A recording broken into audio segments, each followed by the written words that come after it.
Nobody noticed Nora Webb. That was the point. She walked through the crowded halls of the Galactic Union Military Academy like a ghost. Smaller than most species. Quieter than all of them. The cadets from 40 different worlds passed her without a second look. To them, she was just another human. Weak. Primitive. Barely worth acknowledging. Station Helios 9 hosted the most prestigious military academy in 3 sectors. Its corridors stretched for miles. Its training facilities could simulate any combat environment. Its graduates commanded fleets and led armies. And somewhere in its massive structure, 19-year-old Nora Webb was trying very hard to be invisible. She was one of 3 humans enrolled. The other 2 came from colony worlds. Luna Station, Mars Dome 7. Soft places with controlled gravity and filtered air. Nora came from Earth itself. The original world. The Death World. Her advisor had warned her during orientation. Instructor Poole was a Drenathy, a 4-armed species known for their calm logic. He had pulled her aside after the welcome ceremony. "You will face resistance," he had said. "Earth's admission to the Union is recent. Many believe it was a mistake. Some will try to prove it." Nora had nodded. She understood. Earth had joined the Galactic Union only 12 years ago. Most species still viewed humans as primitive newcomers who had somehow stumbled into space travel. The idea of humans training alongside established warrior cultures offended many cadets. So Nora made herself small. She scored average on her exams, even though she could have topped them. She avoided the social areas. She ate alone. She spoke only when necessary. She gave no one any reason to notice her. It did not work. Bryn noticed her on the second day that he was more Vothi. 8 feet of pale scales and muscle. His species came from a low-gravity moon where they had evolved as apex predators. They believed strength was the only virtue that mattered. Bryn's family had lost valuable mining contracts when Earth joined the Union. Trade routes had shifted. Profits had vanished. He blamed humans for all of it, but he started small. Nora's locker was vandalized. Crude words scratched into the metal. She cleaned it and said nothing. Her assignments began disappearing from the Academy's computer system. She rewrote them and submitted again. She found dead insects in her food. She threw the food away and went hungry. Bryn had 4 followers. They watched her constantly. They whispered when she passed. They laughed at jokes she could not hear. The harassment grew worse each week. Nora reported nothing. She knew how the system worked. The Morvathi had powerful families. Earth had no allies at the Academy. If she complained, she would become the problem. The human who could not handle integration. The failure that proved Earth did not belong. Her ribs still ached from the last incident. Someone had shoved her down a stairwell. No witnesses. No cameras. Just bruises that she treated alone in her quarters. Instructor Poole noticed the bruises during combat training. He asked what happened. Nora said she had fallen during exercise. The lie was obvious. He did not push. Even he could not protect her from politics. 3 months into the semester, Bryn decided that small harassment was not enough. He wanted to send a message. He wanted the human to break publicly. He wanted proof that Earth's people were weak and did not deserve their place among the stars. He chose a night when most cadets were attending a cultural festival on the station's upper levels. The celebration would last for hours. The lower corridors would be empty. Bryn walked through Corridor 7 and personally adjusted each security camera. He turned them to face the walls. He disabled the motion sensors. He checked the maintenance junction between the simulation wing and the dormitories. Old cameras there. Easy to shut off. No witnesses. No evidence that he messaged his followers with instructions. Simple plan. Corner the human. Teach her a lesson. Make sure she understood her place. Nora stayed late in the simulation wing that evening. She had reserved a private training room for extra practice. The combat scenarios were challenging, and she wanted to improve her scores. She worked until her muscles burned and her reflexes sharpened. When she finished, the corridors were empty. Night cycle had dimmed the lights. The station felt hollow. Her footsteps echoed off the metal walls. She noticed the cameras in Corridor 7. They faced the wrong direction. All of them. Someone had prepared this space. Someone wanted a blind spot. Nora kept walking. She could have taken a different route. The station had dozens of paths to the dormitories. She could have called for an escort. She could have waited for other cadets to pass. She did none of those things. Her heart rate stayed steady. Her breathing remained calm. She had known this moment would come. 3 months of harassment always led somewhere. Bullies always escalated. The only question had been when and where. The maintenance junction appeared ahead. A narrow space between sections. No windows. Poor lighting. Perfect for an ambush. Nora entered it anyway. Bryn stepped out of the shadows. His 4 followers emerged behind her, blocking the exit. 8 feet of Morvathi surrounded her on all sides. Pale scales gleamed in the dim light. Their eyes reflected like predators in the dark. Bryn smiled. His species showed teeth when they were pleased. "Little human," he said, "we need to discuss your future at this academy." Nora set down her data pad. She removed her uniform jacket and folded it neatly. She placed it on a pipe running along the wall. "Are you certain," she asked quietly, "that you want to do this?" Bryn laughed. His followers laughed with him. They had no idea what they had cornered. 5 predators. 1 prey. Those were the numbers Bryn had calculated. The Morvathi were hunters by nature. Their ancestors had dominated their moon for thousands of years. They read body language the way other species read text. They could smell fear. They could sense weakness. Every instinct told them the small human female was terrified. Except she was not. Bryn stepped closer. His shadow fell over Nora like a blanket. He towered above her by nearly 3 feet. His arms were thick with muscle. His claws could tear through metal. He had fought in academy tournaments and won every match. "Earth vermin," he said slowly, "contaminating our academy, taking seats that belong to real warriors." His followers made sounds of agreement. They pressed closer. The junction felt smaller now. The walls seemed to squeeze inward. Bryn continued his speech. He had practiced it. He wanted Nora to understand exactly why this was happening. He wanted her to know that humans did not belong in the galaxy. He wanted her to beg for mercy so he could deny it. Nora stood perfectly still. Her weight balanced on both feet. Her arms hung loose at her sides. Her eyes moved constantly, tracking each Morvathi's position. She counted exits. She measured distances. She noted which attackers favored their left side and which favored their right. "Nothing to say?" Bryn asked. "No crying? No pleading?" "I asked you a question," Nora replied. Her voice was flat. "Are you certain you want to do this?" The question confused him. Victims did not ask questions. Victims cowered. Victims tried to run. This human was doing neither. "Hold her." Bryn ordered. Point 2 of his followers moved forward. They grabbed for Nora's arms. They expected her to struggle weakly. They expected the soft resistance of a lesser species. The first Morvathi seized her right wrist. Nora did not pull away. She rotated her hand, gripped his forearm, and twisted with her entire body. The motion was fast. The motion was practiced. She had performed it 10,000 times in training. Human grip strength exceeds most species in the galaxy. Their fingers evolved to hold tools and weapons. Their tendons lock under pressure. When Nora twisted, she did not simply apply force. She redirected the Morvathi's own momentum against his joints. The shoulder dislocated with a wet pop that he screamed. The sound was high-pitched, beyond the range most species could hear comfortably. He dropped to his knees, cradling his ruined arm. The second attacker swung at Nora's head. His fist was the size of a human skull. The blow would have cracked her bones if it had connected. It did not connect. Nora ducked under the swing. She moved inside his reach where his size became a disadvantage. Her elbow drove upward into his chest, targeting the cluster of nerves that Morvathi anatomy placed near their center mass. Earth's xenobiologists had mapped every known species. They had identified weaknesses and pressure points. They had shared this information with military trainers. Humans could not match the galaxy's warriors in raw strength. So they learned to fight smarter.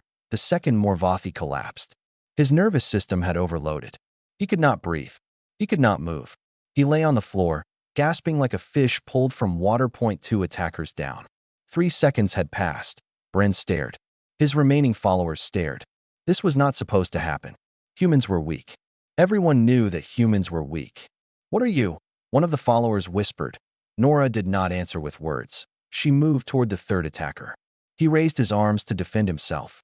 She feinted left, then struck right, her palms slamming into his ear canal. The blow disrupted his balance organs. The Morvathi had excellent hearing. Excellent hearing meant vulnerable inner ears. He stumbled sideways, dizzy and disoriented. Nora grabbed his uniform collar and pulled. She used his own stumble to add momentum. He flew past her and crashed into the fourth attacker. They hit the wall together. Metal rang with the impact. The fourth Morvathi tried to push his companion away, but Nora was already there. She struck 3 times in rapid succession. Throat, knee, lower spine. Each blow landed precisely where it would cause maximum pain with minimum permanent damage. The fourth attacker fell. The third attacker, still dizzy, tried to rise. Nora kicked his supporting leg out from under him. He collapsed again and did not get up. Bryn was alone now. 4 of his followers lay scattered around the junction, groaning, crying. One was unconscious. Another was still struggling to breathe. The ambush had lasted less than 30 seconds, and somehow the prey had become the predator. Impossible, Bryn said. You are human. You are nothing. Nora faced him. Her breathing was slightly elevated. Her knuckles were bleeding from the impacts. A bruise was forming on her forearm where someone had managed to grab her. She did not look afraid. She looked patient, like she was waiting for him to understand something important. I am from Earth, she said. Do you know what that means? Bryn knew the stories. Everyone in the galaxy had heard about the Death World, a planet where everything tried to kill you. Predators with claws and fangs. Diseases that could adapt and evolve. Weather that could destroy cities. Gravity that crushed weaker species. He had thought the stories were exaggerated. Primitive species always exaggerated their origins. Looking at Nora now, blood on her hands and calm in her eyes, he realized the stories might have been understated. Your turn, she said quietly. Bryn attacked. He had no other choice. Running would mean admitting defeat. His pride would not allow it. He charged forward, all 8 feet of Morvathi rage, determined to crush the small human who had humiliated his followers. Nora did not retreat. She stepped toward him. Bryn's fist cut through the air where Nora's head had been a moment before. She was already moving, sliding left, circling, keeping him turning. His size made him powerful, but it also made him slow. Every pivot burned energy.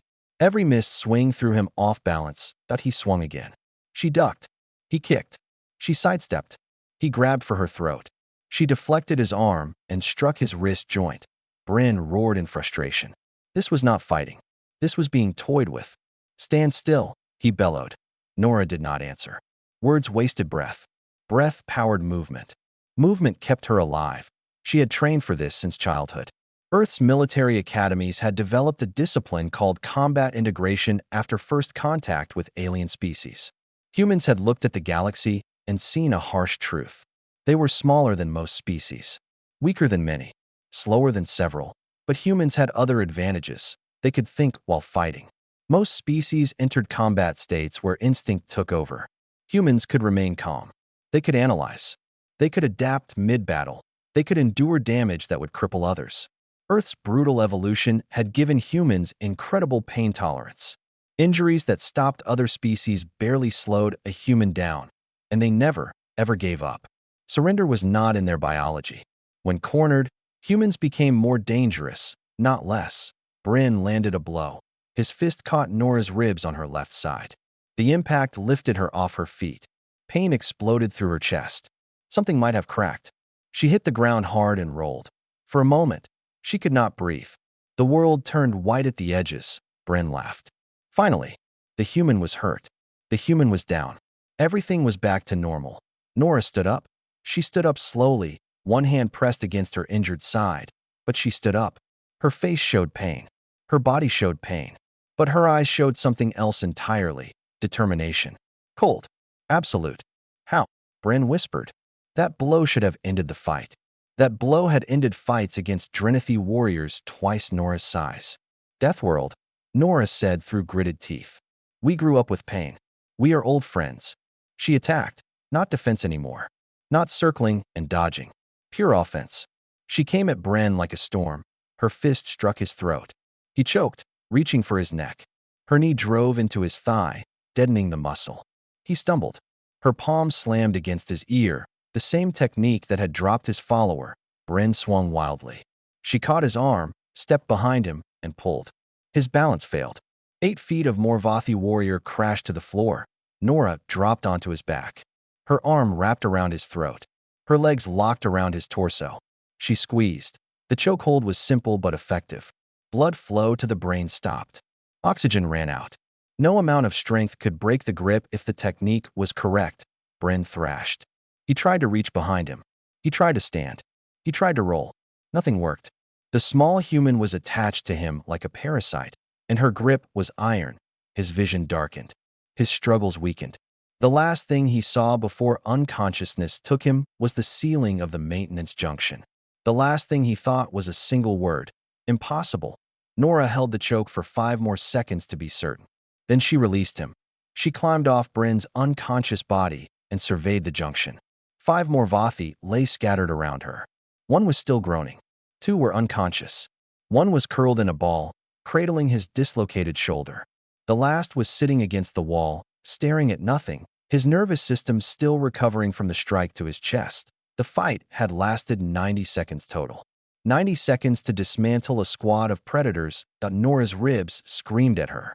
Every breath was a knife in her side. Her knuckles were split and bleeding. Her forearm had purple marks where Bryn had grabbed her. She did not care about the injuries. She cared about what came next. Academy politics were brutal. If she reported this attack, she would become the aggressor. 5 more Vathi cadets from powerful families against one human nobody.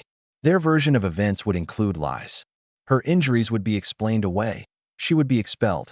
The incident would prove that humans were violent and dangerous. Earth's other cadets would suffer. The integration program might end entirely. Nora could not allow that. She looked at the cameras in the junction. Old models. Local storage. The footage would show everything. 5 more Vathi cornering a human. The human fighting back. The human winning. That footage could not exist. Nora walked to the wall panel that housed the local security systems. Her fingers found the access port. Earth's military cadets received cybersecurity training that most species considered excessive. They learned to hack before they learned to shoot. The panel opened. The memory core waited inside. Nora began to work. She deleted the last hour of footage. She wiped the backup files. She overwrote the empty space with random data so nothing could be recovered. She checked the logs and erased her access. Then she moved to the corridor cameras outside the junction. Same process. Delete. Wipe. Overwrite. Erase. Bryn's communicator chirped softly on his unconscious body. Nora picked it up. She found the messages he had sent to organize this ambush. She deleted them from his device. She accessed the Academy network and deleted them from the servers. No evidence. No witnesses. No proof. When Bryn woke up, he would remember nothing clearly. Confusion was common after being choked unconscious. His followers would remember fragments. They would know they had been defeated, but they would have no way to prove it. Nora was not finished. She had one more task. She checked each Morvathi's injuries. The shoulder needed medical attention, but it could be fixed. The others would heal on their own. She rolled Bryn onto his side so he would not choke if he vomited. She was not cruel. She was not a monster. She was simply a human doing what humans had always done, surviving, winning, disappearing. She picked up her jacket and her data pad. She walked out of the junction. Behind her, 5 predators learned the price of underestimating Earth.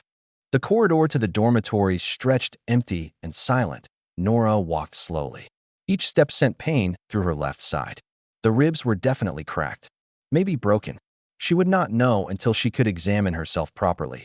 She passed 2 security cameras. Both were functioning normally. She had not touched these. They showed only a human cadet walking home from late practice. Nothing unusual. Nothing suspicious. The dormitory wing was quiet when she arrived. Most cadets were still at the cultural festival. Music and laughter drifted down from the upper levels.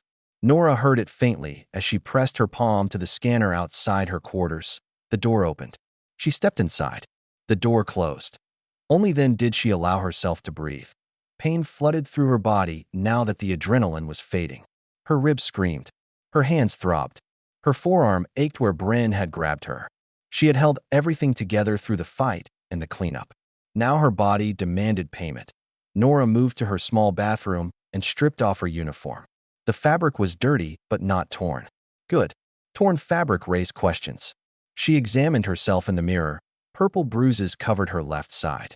The ribs underneath were swollen and tender. She pressed gently and winced. Not broken, she decided. Cracked. Painful but manageable. Her knuckles were split in 3 places. Dried blood crusted between her fingers. Her forearm had finger-shaped marks that would darken over the next few hours. She cleaned each wound carefully. Water first, then antiseptic from the medical kit she kept hidden under her bed. Earth's cadets learned to treat their own injuries. Relying on station medical staff left records. Records raised questions. The antiseptic burned. Nora did not flinch. Pain was familiar. Pain was temporary. She wrapped her ribs with compression bandages. She covered her knuckles with thin synthetic skin that would hide the wounds. She applied cooling gel to her forearm and covered it with her sleep shirt's long sleeves. By the time she finished, she looked almost normal. Tired, slightly pale, but not like someone who had just fought 5 opponents and won. Nora climbed into her bed and stared at the ceiling. Sleep would not come easily. Her mind replayed the fight again and again. She had done everything correctly. The techniques had worked. The cleanup had been thorough. But questions remained. What would Bryn remember when he woke? Would his followers talk? Would anyone notice the missing footage? The Academy's security systems were old but monitored. Someone might notice gaps in the recordings. Someone might investigate. Someone might connect the empty corridors to the injured Morvathi. Nora forced herself to breathe slowly. Worry solved nothing. She had done what she could. The rest was beyond her control. Her thoughts drifted to home. Earth. The training camps where she had spent her teenage years. The instructors who had pushed her until she broke, then taught her to rebuild stronger. The galaxy will not respect you, her primary instructor had said. They see humans as weak, as prey. You must become something they do not expect, something they cannot anticipate, something they learn to fear. Nora had become that something. Tonight proved it, but fear was a tool with limits. Fear created enemies. Fear invited retaliation. Bryn and his followers might be cowed now, but wounded pride could fester into hatred. She needed them confused, not afraid. Confusion made them doubt their own memories. Confusion made them wonder if the fight had really happened. Confusion kept them silent. The missing footage helped. The deleted messages helped. If Bryn could not prove the ambush was planned, he could not admit he had lost it. His pride would force him to stay quiet. Nora smiled slightly in the darkness. She had learned that trick from human history. Ancient warriors had used the same technique. Leave your enemy unable to speak of their defeat without admitting their crime. Her ribs pulsed with pain. She shifted carefully and found a position that hurt less. Tomorrow would be difficult. She would have to act normal. Attend classes. Train with her injuries hidden. Show no sign that anything had happened. The other humans at the academy would notice if she changed her behavior. They were watching each other. 3 humans in a sea of aliens. They did not speak often, but they were aware of each other. They knew that one human's failure reflected on all of them. Nora could not fail. Would not fail. Earth had sent her here for a reason. She carried the weight of her entire species on her shoulders. The cultural festival's music grew louder briefly as someone opened a door somewhere above. Then it faded again. The station returned to silence. Nora closed her eyes. Her body demanded rest. Her mind resisted, still running through scenarios and possibilities. What if Bryn went to the medical wing? His injuries were visible. Someone would ask questions. But what would he say? That a human female half his size had beaten him and 4 friends unconscious? His pride would never allow it. He would claim a training accident. A fall. Anything but the truth. His followers faced the same problem. Admitting defeat meant admitting shame.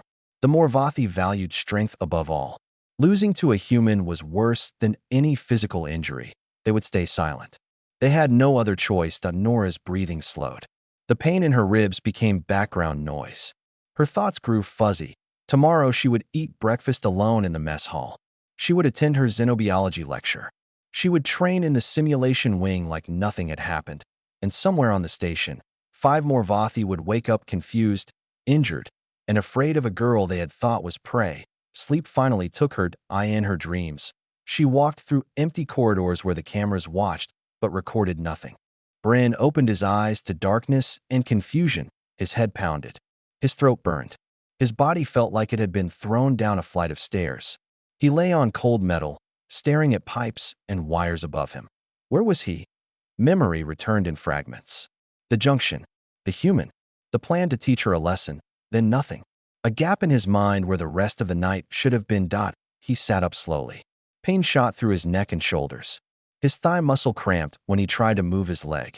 His ear rang with a high-pitched tone that would not stop. The junction was dim. Emergency lighting only. His followers lay scattered around him like fallen trees. Gore was unconscious against the wall. Ven was curled on the floor, cradling his arm at a wrong angle. Taff was sitting up, staring at nothing, his face blank with shock. Din was trying to stand, but kept falling. What happened? Bryn's voice came out as a croak. His throat would not work properly. N01 answered. No one knew. Bryn checked his communicator. The screen showed normal messages. Training schedules. Assignment reminders. Nothing about tonight's plan, but he remembered sending messages. He remembered telling his followers where to meet. He remembered turning the cameras. The messages were gone. He looked at the cameras in the junction. They were off. Dead. Just as he had left them before the ambush. But the ambush had failed. Somehow. Impossibly. The human had done something to them. All 5 of them. How long had they been lying here? Bryn forced himself to stand. His legs trembled. His vision swam. He had been choked unconscious. He recognized the symptoms. Someone had cut off blood to his brain until he collapsed. The human. The small, quiet human who never made trouble. She had done this. Impossible. Humans were weak. Everyone knew that. But his body told a different story. His body screamed of defeat. Get up, he ordered his followers. His voice was stronger now. Angry. We need to leave. Gur did not respond. Still unconscious. Ven whimpered about his shoulder. Taff looked at Bryn with empty eyes and said nothing. They dragged themselves out of the junction like wounded animals. Bryn carried Gore over his shoulder. Ven walked with his arm hanging useless. Taff followed in silence. Den stumbled and caught himself on walls. The corridors were still empty. The festival had not ended yet. They reached the dormitory wing without seeing anyone. Bryn deposited his followers at their quarters. Ven needed medical attention for his shoulder, but going to the medical wing meant explaining. Explaining meant admitting. Tell them you fell during training, Bryn said. Tell them nothing else. Ven nodded, pain making him compliant. Bryn returned to his own quarters and locked the door. He stood in front of his mirror and examined himself. Bruises on his throat. Marks on his leg. Swelling around his ear. He looked like he had lost a fight. Because he had. Against a human, rage built inside him. Hot and bitter. He wanted to storm back to the human's quarters and finish what he started. He wanted to prove that tonight was a mistake. A fluke. Something that could never happen again. But he could not. Not without evidence of the original plan. Not without his followers in fighting condition. Not without certainty that he would win. For the first time in his life, Bryn was not certain. The next morning arrived too quickly. Bryn entered the mess hall for breakfast. His body ached with every step. He had slept poorly, dreams filled with confusion and phantom pain. The human was already there. She sat alone at a small table, eating her breakfast and reading from a data pad. She looked exactly as she always looked. Quiet. Unremarkable. Small. She glanced up as Bryn entered. Their eyes met. Her expression did not change. No fear. No triumph. No acknowledgement that anything had happened between them. She looked at him the way she might look at a wall. Something present but unimportant. Bryn looked away first. He could not help it. His body remembered what his mind could not fully grasp. His instincts screamed warnings about the small human female. Danger. Threat. Predator. He took his food to the opposite side of the mess hall and did not look at her again. Rumors began that day. Someone had seen the Morvathi limping through the dormitory wing late at night. Someone had noticed Ven's arm in a medical sling. Someone had heard Gore throwing up in the bathroom. Concussion symptoms obvious. N01 knew what had happened. But everyone suspected. The cadets from other species watched Nora with new interest. She had not changed her behavior. Still quiet. Still alone. Still average in all visible ways. But Bryn's clique avoided her now. They crossed hallways to put distance between themselves and the human. They stopped their whispered insults. They stopped their cruel jokes. The other humans at the academy noticed too. The harassment they faced decreased. Fewer slurs. Fewer shoves in crowded corridors. Fewer sabotaged assignments. Something had shifted in the academy's unspoken hierarchy. No one could explain it. No one had proof of anything. But the change was real. Instructor Poole called Nora into his office a week after the incident. He sat behind his desk, for arms folded, his ancient eyes studying her face. Something happened, he said. Not a question. Nora remained standing. I have been focusing on my studies, instructor. The Morvathi have stopped their harassment. I had not noticed. Poole stared at her for a long moment. 60 years of military experience had taught him to recognize evasion. This human was hiding something, but she was hiding it very well. You may go, he said finally. Nora left his office without looking back. Poole sat alone for a while, thinking about death worlds and the creatures they produced. Then he deleted his notes about the meeting and never mentioned it again. 2 years passed like water through a filter, slowly but surely changing everything. Bren's clique dissolved within months of that night. Taff requested a transfer to a different program, claiming personal reasons. Vin dropped out entirely, his shoulder never healing quite right. Den became withdrawn, jumping at shadows, flinching whenever humans walked past. Gore repeated his final year twice before quitting. Bren himself remained at the academy. But he was different now. The swagger was gone. The cruel confidence had evaporated. He avoided the training halls where Nora might appear. He never spoke of humans again. Not to insult them. Not to praise them. Not at all. Some cadets called it maturity. Others called it fear. No one called it what it really was: defeat. Nora graduated at the top of her class. The ceremony took place in the Academy's Grand Hall, a massive space designed to hold thousands. Representatives from dozens of species attended. Cameras broadcast the event across 3 sectors. Director Tal presided. The elderly Vasi had led the Academy for 40 years. She had seen countless cadets come and go. She had witnessed the rise and fall of empires. Very little surprised her anymore. But Nora Webb had surprised her. The humans file showed average performance in most areas. Solid but unremarkable. She had never stood out during inspections. She had never drawn attention during training exercises. Yet somehow, in her final year, she had risen to the top. Her tactical scores had improved dramatically. Her combat evaluations had climbed from acceptable to exceptional. Her leadership assessments had gone from passive to outstanding. And the harassment incidents involving humans had dropped to 0. Director Tao had investigated quietly. She found nothing concrete. Deleted footage. Missing records. Rumors that led nowhere. But she had been in the military for 60 years. She knew what unreported justice looked like. After the ceremony, she called Nora to her office for a final evaluation. Standard procedure for graduates. Nothing unusual. You have exceeded expectations, Cadet Webb, the director said. Nora stood at attention. Thank you, Director. I noticed that incidents of anti-human harassment decreased significantly during your time here. A remarkable coincidence. Perhaps the other cadets realized humans belong at the academy. Director Tal studied the young woman's face. Calm, composed, revealing nothing. Perhaps, the director agreed. Or perhaps they learned a lesson that does not appear in any textbook. Nora did not respond. The director nodded slowly. She understood. The galaxy was not a fair place. Sometimes justice happened in maintenance junctions instead of courtrooms. Sometimes lessons were taught with fists instead of words. Your assignment has been approved, she said, changing the subject. Patrol vessel on the frontier. You will protect Union shipping from raiders. Yes, Director. Your crew will include Drinithi, Vasi, and 2 more Vathi. She paused. I trust that will not be a problem. No, Director. It will not. Director Tal believed her. This human had nothing to prove. Not anymore. Dismissed, Lieutenant Webb. Serve with honor. Nora saluted and left the office. The frontier patrol lasted 3 years. Nora served with distinction. Her crew respected her. Her commanders praised her. The 2 Morvathi on her ship treated her with careful professionalism, never quite meeting her eyes during conversations. Word spread through military channels about the human officer who had graduated from Helios. 9. Stories varied depending on who told them.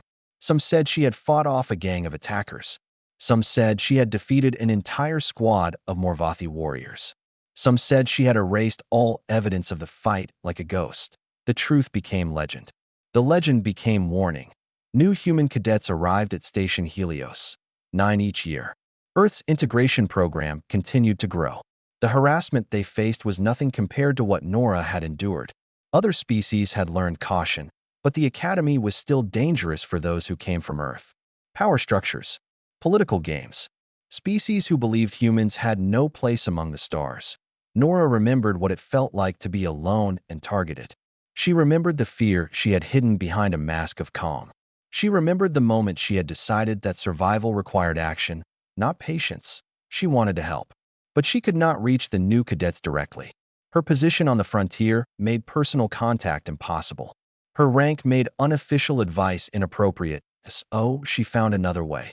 Somewhere in the Academy's computer network, a small program waited. Nora had written it during her final year and hidden it deep in the system.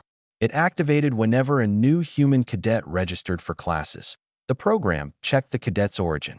If they came from Earth itself, from the death world, from the place where humans learned to survive anything, they received a message, "No sender listed." No record of delivery. Just 5 words appearing in their personal quarters, waiting for them on their first night at the academy. They will test you. Survive. Most cadets did not understand the message. They deleted it and forgot. But some recognized it for what it was. A warning. A promise. A reminder that someone had walked this path before them and lived. Nora never knew how many cadets the message helped. She never asked. She never tracked the results. That IT was enough to know that the warning existed. That somewhere on Station Helios 9, a human from Earth was reading those 5 words and understanding that they were not alone. The galaxy was vast and often cruel. Humans were newcomers, outsiders, primitives in the eyes of elder species. But they were also survivors. Deathworlders, products of a planet that had tried to kill them for millions of years and failed. Nora Webb had proved that in a maintenance junction one night. And somewhere in the stars, the lesson continued to spread. They will test you. Survive.